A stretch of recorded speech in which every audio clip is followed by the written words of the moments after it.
Hey, good afternoon. And hey, Tom, it's nice to have you here. And thank you all for attending this webinar. And it looks like we have a quite nice audience, which is wonderful. So for those who don't know Tom Haak is the founder and first director of HR Trend Institute, where he addresses trends in HR and how organizations can benefit from these trends. Moreover, Tom is a well-known keynote speaker around HR trends, HR technology, and workforce analytics. And before that, he has built up an extensive experience in HR management in multinational companies. So let's start with the first topic of this webinar. If you have any questions, and that is quite important, please feel free to make use of this chat box, which you can see at the top in the middle. At the end of each topic, we will answer your questions.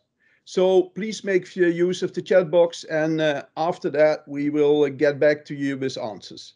So the topics that we will discuss today are important HR trends for 2022. What does this mean for the role of HR and technology as a driver of change?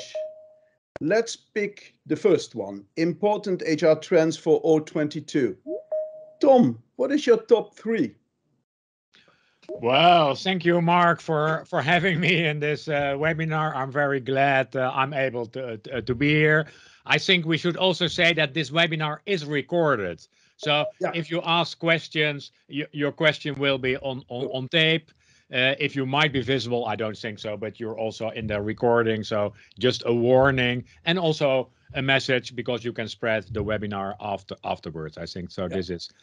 So I'm glad to be here. So my name is Tom Haak. And your question is, hey, Tom, what are your top three trends on your list today? And of course, I have a big bucket full of trends, but I picked three. And I think it's important to say that most of the trends that are important are not changing so fast. Okay. Those trends are long-term trends that, in fact, most of those trends are there for years. So it's interesting to look at those long-term trends and look at how are the applications of those trends today. So I brought today, you could say, three classical trends. Yeah. And the first one on my list, generally it's always first on my list, is personalization. Personalization is around, are you willing and able to take the individual needs, wishes, preferences of people into account? And that's easier said than done, especially in the people organization domain. We can learn a lot from marketing, from retail organization. My local or the supermarket I buy, Albert Heijn, they track me with the bonus card, and they know exactly what I'm buying, when I'm buying it, and they're creating a specific offer for me. Yeah. In HR, the roots of HR, long time ago, but were more in one size fits all, and we have to put it in the handbook, and we cannot make exceptions. That has changed already, but still, many organizations find it very difficult to really personalize, and the fashionable term is even today hyper-personalization, and really getting very close to people. So I can talk a lot more about that, but personalization, I think, if you look at the different HR domains, different HR practice areas, from employer branding to selection to recruitment to talent development to compensation and benefit, everything, if you look at it from a personalization perspective, there's always a lot you can do. There's always a lot you can do. And of course, technology can help a lot, and we will talk about that later. So that's number one on my list. Yeah. Number two is a super old classical one, but I like to mention it, is speed. Things go faster, faster, faster, and we can use the speed, and we have to adapt to that speed. And you can say it's super classical, but still many organizations have big problems in adapting to the speed, making things faster. If you look at, again, many of the practices in the HR domain, many things are too slow. If you look, for example, a simple thing is, I have a question and I want an answer. How long does that take you in an organization? Or often too long. The company made me an offer and said, Tom, we will send you the details. How long does that take? I have personal experience around me. Often it's still more days than hours or minutes. Sometimes people are waiting for days until they get their formal offer. Why? Yeah, but also invitation. We will invite you. Yeah. Well, how long does that take? There are still organizations I have seen that send applicants an email saying, "Thank you, we have received your application. You will hear from us." Well, that is really a sign of super slowness. Yeah, but you can go to the performance management cycle. If it's still built around the year as a cycle, maybe it is too slow. Career movements, all kinds of things, generally too slow. Talent management processes, probably we will tackle that later as well. Many organizations have talent management processes that are kind of, yeah, old age. Saying, okay, yeah, it has a natural slowness because organization, it is for the future organization. Well, I hear strange noises, but I think they are gone. So speed is number 2. Personalization today, 1. Speed, 2. Again, there's room everywhere to speed things up. And sometimes it's also wise to slow down, but that's another subject. The third, I would phrase that as follow, that is tech for the people. You could say HR tech, workplace tech for the people.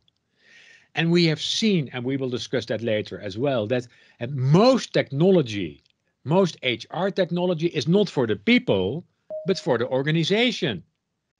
It's most systems, tools are focused on efficiency, on getting all the people in the systems, making the processes better, automation, but not the question, what is in it for the people and what are the benefits for the people in the workforce is not asked enough. That's starting to change. It's starting to change, but there's a long way to go. Shifting the focus from the organization to really what is in it for the people and using technology to do that. And of course, even the 3 trends I mentioned now are not unrelated, because personalization, if you use the right technologies, and then you're able to be a lot faster, and you're able to really have benefits for the individual people or teams in organizations. I can talk a lot more, but I will stop with these 3. Hey, Tom, thank you very much. And looking at personalization and speed and tech for people, as you just mentioned, these are quite classical themes. One of the themes that came up in the last 2 years is hybrid work. What about hybrid work? What do you think? Yeah, I'm not so interested in that personally, because I think that one, it is everybody talks about hybrid work. I think that's relatively, you could say, yeah, it's of course it's happening. I have a couple of remarks there. One, sometimes it looks as, especially in these type of discussions or in articles you read, it looks as if the workforce only consists of knowledge workers, yes, and people who have the luxury that they can work from home and in those type of situations. If you look at the composition of the workforce, many people, in fact, most people, work in jobs where working from home, for example, is not an option at all. The big chunks of people work, for example, in transportation. truck drivers delivering our packages or delivering the food around the world. People are working in warehouses. The Amazon, the Bol.com warehouses. Well, those people have to be in those warehouses. It's people in retail, of course, shop on the shop floor. It's people in hospitals. So there are many people where it's not an option. So that's I think that's important because we tend to sometimes to focus too much on the knowledge workers or white collar and not so much blue collar or gray collar, what you call it these days. Secondly, talking about hybrid work, one, often personalization, back to personalization, is not applied in a good way. Because we've seen that in the COVID crisis, there was a tendency to go again to one size fits all measures.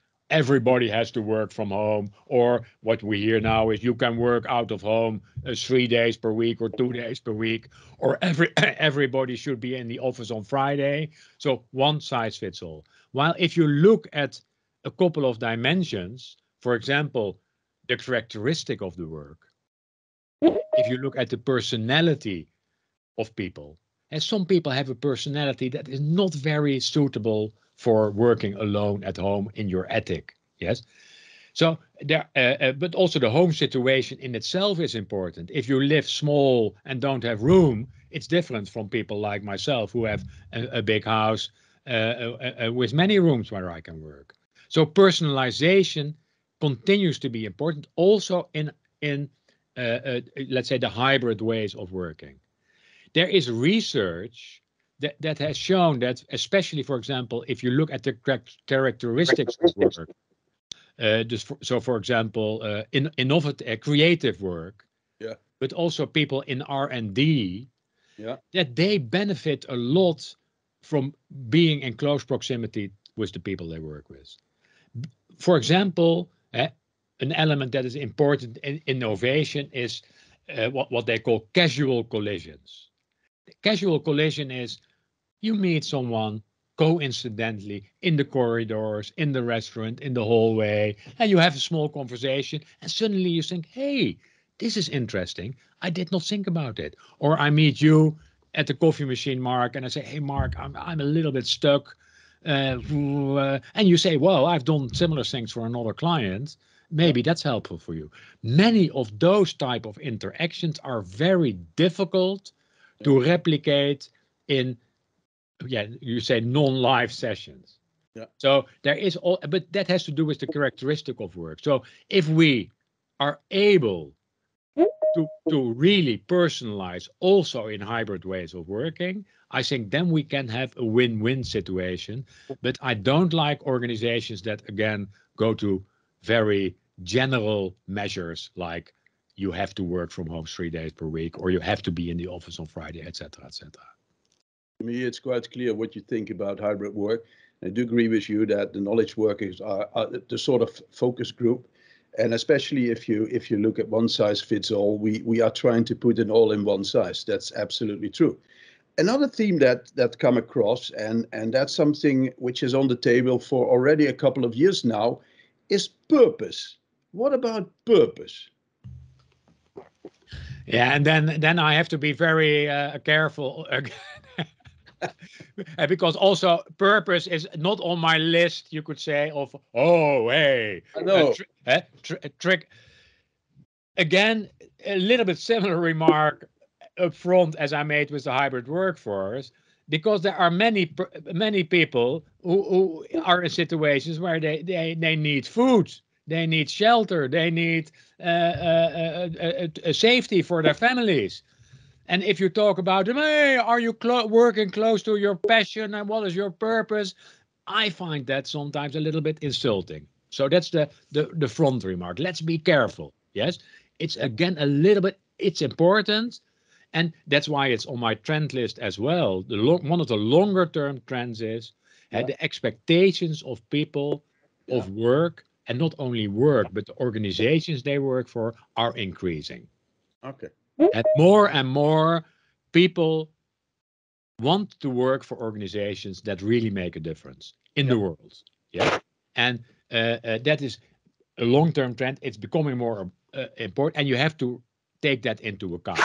And it has to be really, you could say, authentic and serious. So it's not a matter of crafting a purpose statement. It's being authentic in an organization, and for many organizations, it's not so easy to make clear what they are doing, not for the world. Yeah. And you could say, you could make it smaller. What are they doing, for example, for local, for their communities? Yeah. But you see, and there the pressure is more also from outside. The outside world is looking at organizations and saying, "Hey, what's your point of view?" And that has to do with discrimination. That has to do with racial issues. It has to do now with the let's say the war in the Ukraine. And you cannot say as an organization, "Oh yeah, we are not politicians. We don't ask us to." That you can't do that. And people expect more and more that, yeah, they're looking for organizations where there's a good alignment between their, you could call it purpose, and the purpose of the organization. So in that sense, it's becoming more and more important. And I like that a lot. That I like a lot. That organizations are questioned around why are you here and what are you doing to contribute to making the world a better place.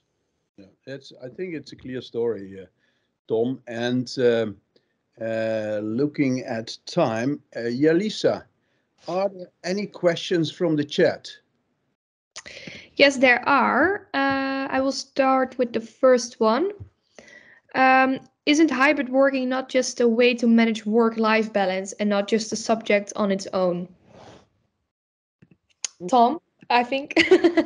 Do you want to answer the question? Yeah, so you're adding other subjects to the list. So purpose, hybrid working, work-life balance. Yeah. Which I think, well, it's not only for work-life balance. I don't think so. It also has to do with productivity, for example. So making people and teams and organizations more effective. So I think creating environments where individuals, teams can flourish, Yeah. is, even without, you could say, work-life balance is one of the elements in that. Because, of course, if people feel fit, are healthy, are able to develop their relations, that's also important. So then you touch on the fourth subject on that list, that is probably well-being. Yeah. So yes, so it's not only work-life balance, it's well-being as an important topic. And we have not mentioned that trend, but more focus on well-being of people in the workforce, of clients, but also the well-being of wider groups. That is becoming more and more important. And organizations are you see organizations taking more responsibility there. There was a time, a long time ago maybe, that organization said, we have nothing to do with the private life of our people. There's work, what people do in their private life, we want to stay away from that. As if there are two types of people, which is not, of course, not true. A side remark, I can highly recommend a television series on Apple. It's called Severance. Have you seen that, Marc? I haven't seen it. No. I can recommend. And Severance is, in fact, it's not science. Yeah, you could say science fiction. It's about a time when people can be, with a small operation, they can be severed. And severed is that you have one person for you, Tom at work, and Tom at home. And the moment I enter work, you see the people in the television series, they go in the elevator, bzzz, and they forget totally. They forget totally what the home situation is. So that's a good solution for work-life balance, because it's severed. But that's a side remark. Today, you see more and more that organizations talk about people are one person. They take a more holistic view and say, the well-being is not only well-being at work, it's also financial well-being, it's work-life balance, it's physical well-being. So how can we help people to become more whole and be and function better in all their aspects of life? And we will help you to do that. Organizations are saying that, and there are many tools that can help in that respect. Yeah, and I like your view on this, especially the holistic view, Tom. I think that from a time perspective, I think it's good to jump over to the second theme of today, which is what does this mean for the role of HR? And Tom, another question. How do you see the role of HR changing in the last couple of years? What I see, and that's we're in the middle, you could say, of that trend. What I see is that HR is splitting. Yeah. It is splitting in 3 areas. So it's not one HR, but I think it's more 3 HRs. And the biggest chunk, and probably the most important one, is HR operations. Yeah. That's managing the HR processes, but it's also in HR operation. There are the interactions with the people in the organizations. All the services are there: recruitment, development, etc. HR operations, and in many organizations, HR is nothing more than operations. Unfortunately, in a way, the status of operations for years has kind of been low. Now we see it increasing. But for many years, it was something like administration, and you don't want to be at HR, at our administrators, and you don't want to be there. Today, it's more operation. And there it is about, of course, automation. It's about service, high service levels. It's about hospitality, and really making sure you offer the best to all the all the stakeholders in and outside the organization. So that's operations. The second part is, you could call that HR strategy or HR advice, or you need that, of course. Those are people who are really, I like to call them HR architects, that help. What can we do in the people, culture, organization domain to realize our strategy, our objectives? You don't need many people there. And we have seen again in the last years that there were too many people in that chunk saying, yeah, I'm an HR business partner, or I'm an HR strategist. While if you looked at the real work those people were doing, still 70, 80% of the work was operational. So that work needs to be in operation so that you really leave time for the real strategic effort. The third chunk, and you don't see that a lot today, has to do with the former subject. We call that people success. Those are the people that help people to be more successful, not only at work, but also in other aspects of life. That can only work very well if it is a kind of independent, if it is an independent area. Because if it's what you see in many organizations, and I say it, you know me, Mark, a little bit black and white, but organizations say, hey, Mark, your development is our top priority. While it's not. And people know that. They say, yeah, Tom, you can say that. But we know that your priorities is getting your projects finished and realizing the organizational objectives. And so you have to make it more independent to really be able to help people, and not only help people only as long as it fits with the organizational objectives. Because you might have, you could say you might have dreams, you might have objectives for your life, which are today connected to the organization where you are working, but longer term, it might be not connected. And I think that's fair. And we better be transparent about it and help people there. So I see the HR role. So I see 3 areas. That means that also, you have different HRs. And there are elements that are important in every area. And I will mention one. you could say working data-driven and evidence-based is Yeah. important in all those areas. And we see that more and more. That's again, that's maybe already core today, but working more evidence-based, working more scientific-based. Yeah. Well, there's a lot of work to be done there. Well, we can talk endlessly about people analytics and the movements there, but I think that offers a lot of opportunities. But it requires in the different area. If you are in operations, well, it's partly also about can you work with technology, and can you work with technology well? That's maybe a little bit less important in the strategy area, but it's also important to people's success.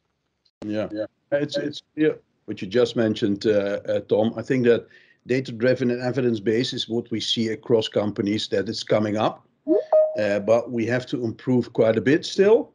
And the other thing that you mentioned previously is, and that maybe is an attitude or it's also behavior, HR as activist. What do you mean by that?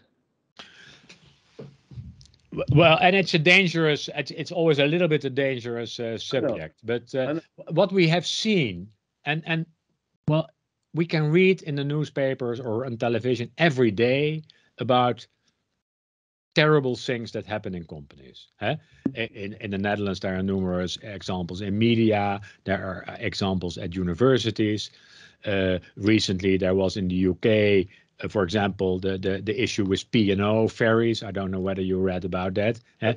They kind of instantly fired people, 900 people, and replaced them by another workforce.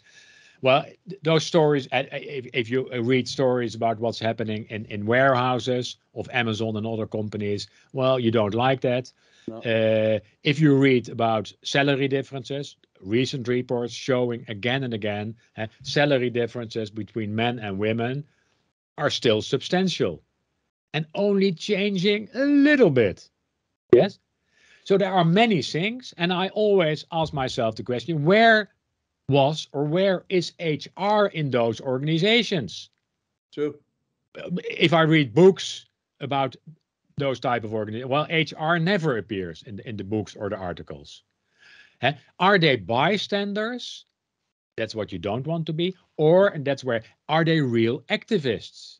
And are they standing up and are they saying, well, this is unacceptable and we have to do something about that? We have, and I don't say it's easy. I don't say it's easy, but for example, the salary differences, well, that's maybe, you could say, that's maybe an issue that can be tackled. Well, there are numerous examples, but I would hope that HR takes a more activist approach. We see it slowly coming. Of course, it's not only HR. We expect but HR is typically in the position that they can play a role, but then they should not be only the supporters and the advocates of management. Yeah. Saying how, that's important because then you come in a difficult situation. And unfortunately, there are still some organizations where if you ask around and say, do you trust HR? People say, well, I don't know. I don't even know exactly who they are. And I see them always in the meeting room with our top people. So what are they doing? So actually, having said that, is that, so this means that the role of HR is changing from a sort of reactive to a proactive role. Am I right? And do you think that this will ultimately also change the position of HR in an organization to be much more at the wheel? Yeah. Proactive versus reactive is always good. You would hope that everybody at every job is doing that. Yeah, but it's of course it's good, and we like to see more of that because sometimes HR is too service oriented. They are glad they are involved, and then it's okay, we'll do it. How can we do it? So yes, and is the role, there are many organizations where HR has a very important and excellent role. So I'm not of the school of say let's bash HR. There are many good examples, especially those organizations that are splitting, because then you are able to be more clear about your role as well. Yeah. Are you there for the management? Are you there for the people? Or are you there to run the HR machine? That's clarity about the different roles is important. And what I certainly don't want to discuss is does HR deserve a place at the table? I think let's not discuss that, because I think if you deliver and do the things, then you will be recognized. But at the same time, we would also expect HR to be independent. Yeah. And again, back also, but fact-based, evidence-based, and not opinion-based. And there's a lot to do there. Yeah, I think that what you just mentioned about the 3 areas of HR, data-driven and evidence-based, is something which comes across all the 3 areas. That's for sure. And if you look at HR, data-driven HR, what should we do about that? Should we change our role? How should we proceed with that? Yeah, and it's a big subject. Yeah, it's a big subject, because sometimes today it looks as if we have the data and we gather the data, then the solution will be there. And that's not, unfortunately, you could say that's not the situation. No. Human behavior, I'm a psychologist, but human behavior is not so easy to predict, and also not easy to change. Yes, so it's not as if you use science and you use, then the solutions will be clear. So it's complicated, and we have to acknowledge the complexity. Sometimes we like to simplify. What is the reason that our good people leave? Well, there is not the reason. Yeah, and so the danger, amateurism is dangerous. Mm-hmm. Doing things a little bit amateuristic and doing a little bit of research, gathering some data with a very small sample of people. Well, that's super dangerous. So you better involve professionals who can really do that. And you better start with, you could say, asking the right questions. You see also some organizations, we gather a lot of data, and then if you have a lot of data, you can draw a lot of conclusions out of the data.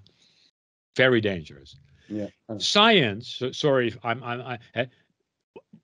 there's a lot of good scientific material, evidence, out of social sciences, out of psychology. Yeah. Unfortunately, and many of that research has been available for years and years. Why is that not used more? Agree. There are various examples, but my favorite is always the selection interview. It has been proven again and again that the unstructured interview is a very unreliable selection instrument. Well, if you go around organizations, in many organizations, the unstructured interview is still the most used selection instrument. Why don't they use tests? Why don't they use more structured interviews? Why don't they do blind interviewing? Why don't they work without CVs? Well, so there's a lot to be done to make selection more unbiased.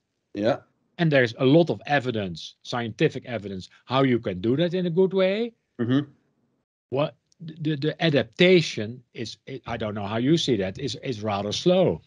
That's, I absolutely agree on that. And there are lots of good tools which you can use, especially in selection, that are very useful, and you get a much better position on your screen. So it's incredible that still lots of organizations use unstructured interviews. I do agree with you. That's absolutely. And it's also back to speed. And also that. Yeah. Because an interview is an hour, and then you have to do 2 interviews, 3 interviews, 4 interviews. Often it's not very structured, so that you can do interviewing, but then you have to really do a lot of things to increase the effect. Yeah. But if you use some preliminary tests, well, you can do a lot up front, faster. I agree with that. Hey, Jalisa, are there any questions from the chat?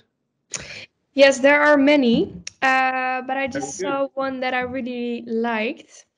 Hi there, the world has been rapidly digitized. Sorry. Digitized, yeah, digitized. Thank you. Even quicker than expected due to the pandemic. How do you see the digital tools help challenge the world of HR, especially in a world where taking care of your employees is more important than ever and also more challenging due to hybrid work, for example? Yeah. And sometimes you hear as if it are opposites. So a human approach and a technical digitized approach. Those are not opposites. So you can work more human centric by using technology. So I think that's important. How can we use technology to become more human centric? And well, yeah, we can do that of course, in several ways, but it's not only about technology. So it's not there's a lot of technology available out there, but we have to again go back to our. Yeah, we have not discussed that, but in the end, often the starting point is what are our organizational issues, and how can we really deal with our organizational issues, and how can we then use technology to tackle those issues. And so I'm not an advocate of using a lot of technology everywhere, but use it in a clever way to deal with your most important organizational issues. The adaptation, if you look at the gap, if you look at the HR practices and the room for improvement, we are not at the end. We are not, well, everything is nearly perfect and we went to it. There is such a big room for improvement everywhere that technology can help in every area to close that gap. And there are and of course, you mentioned the person who asked the question. It's about hybrid working. There we see the use of technology. But back to the question, and sorry to ramble on, Mark, but my theme for this year is and has been from adaptation to transformation. And we have seen a lot of adaptation. So using technology to adapt, for example, to the COVID crisis. We cannot meet any longer, so let's use technology to have virtual meetings. That's not transformation. No, I agree. So you have to start with so how can we really change our practices? And then see how we can use technology instead of using technology to do old-fashioned, traditional, obsolete things.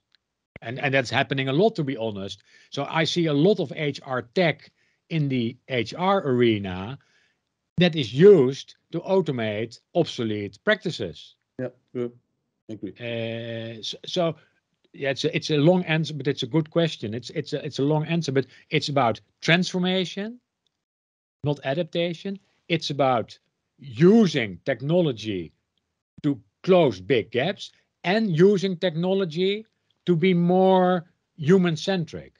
And then it's back to personalization, because if you use technology to really find out what the preferences, needs, and wishes of people are, capabilities of people are, often you can do that better than they do it themselves. If you use technology, then you can really surprise people. And thus be more human-centric. because then people will experience that the jobs you offer them or the roles you offer them, the development opportunities you offer them, the career opportunities you offer them, they are really crafted to their to those individuals, and that people like that instead of saying, yeah, this is the way we do it, etc., etc. Hey, Tom, that's I like your two statements from adaptation to transformation, and use technology to be more human-centric. So that's something we have to keep in mind. And I think that we now come to the last topic of today, which is technology as a driver of change. And Tom, you have touched upon it already in some ways, but how is the HR tech landscape changing? And again, big subject, but I will try to keep it. What we have seen, and I already mentioned that initially most HR tech investments were in efficiency. Still, most money is spent on the big systems. We all know the Workdays, the Oracles, the what have you. There's a lot of money spent on those systems, often with big expectations. Yes, expectation. If everybody in the whole world is on the system, then you will enter HR heaven. Well, I've not heard a lot of people out of HR heaven because it's needed, but it has not brought us what we also back to transformation, because generally those systems have the tendency to kind of reflect the status quo. The status quo, for example, is org charts. Where are the people in the org charts? The status quo is, what is your job? If it's unclear what your job is, you can't fit in the system. Or who is your boss? Because if we don't know who your boss is, where do you fit? So they have a tendency, again a little bit black and white, to reinforce the current status quo.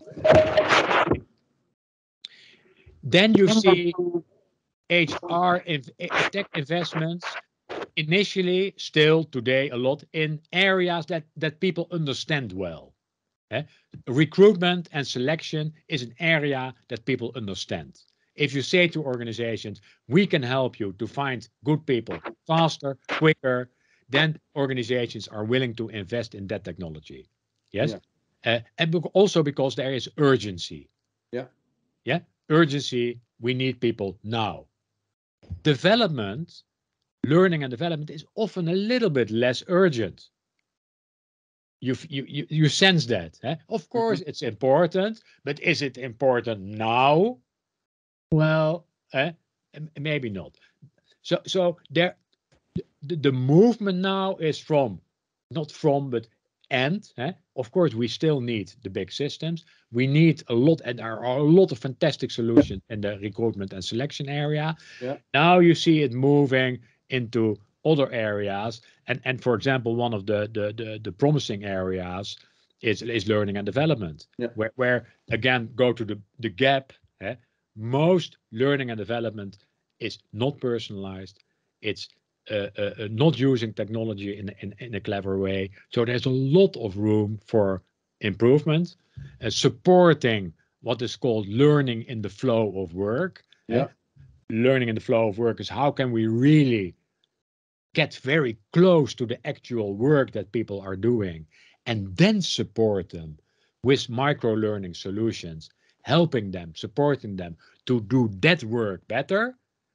Well, that is, again, everybody that is where it's going, but there's a long way to go. What we see in the learning and development arena is still a lot of adaptation.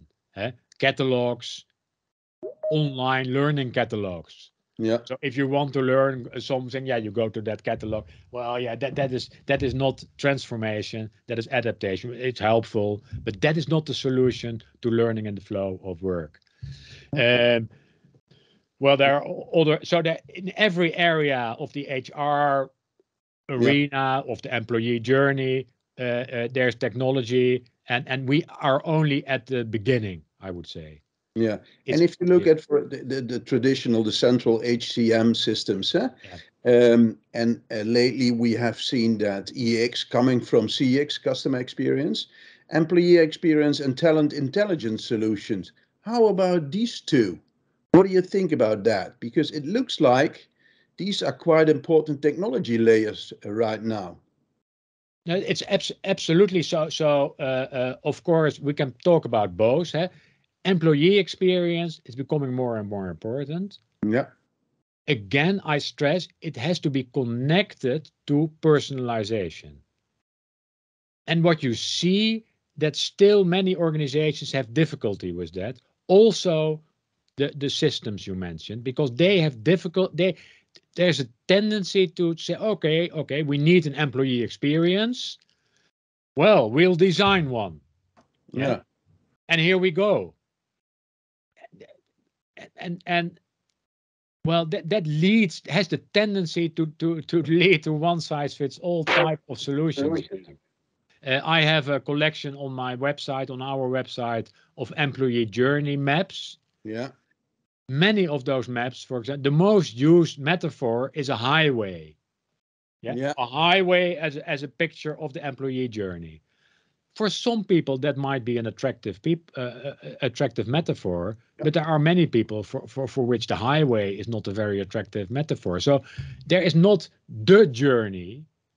It's about individual journeys and how can you really enhance the and their technology, as you say, is super important. But don't, yeah, try to design that. Uh, yeah, of course, in collaboration and very close to the people who are using it. And yeah, don't say, okay, uh, uh, we know what young people want. Yeah, you hear that sometimes. Oh, yeah, of course, young people want these type of things. Well, back to evidence-based. Yeah, there's no evidence that if you know that someone is young, that you know what he or she wants. There's a lot of variety and there's a lot of differences there. Talent, talking about talent intelligence is super important because we see in the past we had, you could say, two different processes, staffing, recruitment, and talent management. yeah, What we see is that these are coming more and more together. yeah, They're blurring. yeah, Yes? Saying we need to staff projects today, also in the future, and what are the capabilities we need to staff the projects? What are the roles in the teams? yeah, And really, how do we do that in a way that we use the capabilities and the potential of people in the best possible way? yeah. And then you need the talent intelligence, not only talent intelligence of the people in the organization, but also wider. True. Because sometimes you can staff from within, sometimes you have to add capabilities from outside the organization, and you have to be able to do it fast. So also speed here is important. Often it's not about the future. No, we have to staff a project now. True. And how do we do that in a clever way using the intelligence we have of the people or the intelligence we gather together with the people? Hey, what you just said, Tom, are skills and talent taxonomies the next big thing? Do you think that? Absolutely. Yeah. Absolutely. Yeah. Okay. So I think that the movement, the traditional building block of HR is the job, Yeah. the function. Yeah. That's already moving very quickly to now it's more about roles Yeah. because we have project and many organizations are working project based, saying we have a project, what are the roles we need in this team, Yeah. what are the, and under that role, what are the capabilities you need to do a certain role well, and what are the skills, so skills are the kind of the most the lowest level you're looking at. Yeah. So if you know what skills you need, then you can go out there and find the required skills in the people you have in the organization or outside the Yeah. organization. with big advantages. Because if you don't take the job as the starting point, but skills, you create a lot more flexibility in the way you build your teams. It leads to more diversity. Yeah. So in recruitment, also today we have a lot of discussion. We cannot find the people, but many of those organizations still take the job as the starting point. We cannot find people for these jobs.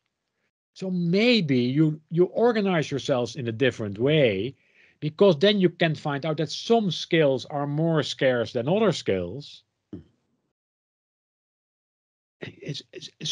So you reorganize it, and then you might be able to find a better fit between the skills that are available in the market and what you need. Yeah. And if you have a good skill mapping, and using, of course, a skill taxonomy, then you can also look at what is called adjacent skills. So maybe skill A is scarce, but you know out of your analysis that skill B is quite adjacent. So people who do A often also like and can do B well. Yeah. So maybe look for B instead of A. Yeah. So I totally agree what you're saying. Skills is more and more becoming, you could say, the building block of clever HR architecture. Yeah, it's not only about skills in the end. So if you look at selection, it's not only about skills, it's also about personality. What type of personality do people have? Do they have a high learning agility, for example? And it's also about cultural fit. Do you want to use your skills in our organization? True. Back to your purpose question. If I don't feel at home in a team, in an organization, well, then I don't want to do it. No, true. Even if I have fantastic skills. That's true. Jalisa, are there any questions from the chat? Yes, there are many of them. I have one question. I think that will be one that a lot of people are talking about. Sia said HR is personalization, but interviewing is by test. Sounds there is a contradiction. And there are a lot of people talking about personalization and test and talking about their skills for a job. So maybe, Tom, you can tell. That's absolutely a misperception. It's the same misperception as technology is inhuman. It's saying personalization means personal contact. That's not the same. To be honest, I mentioned Albert Heijn. I don't know anybody at Albert Heijn. I'm never in touch with people at Albert Heijn. But I like their personalized approach because they use technology to find out who I am, and they infer what I want and what I need, and they surprise me with offer. So for personalization, you don't necessarily need human contact. Absolutely not. I'm not against human contact, of course. So, but it's two different dimensions. So how can you use personalization and be superhuman? How can you use technology and be human centric? And personalization is also, I always like the example of KLM. KLM asks me, hey, Tom, how do you want us to communicate with you? Is it WhatsApp? Is it email? Or do you want a personal person to speak to? So I can choose. That's more customization. But they let me.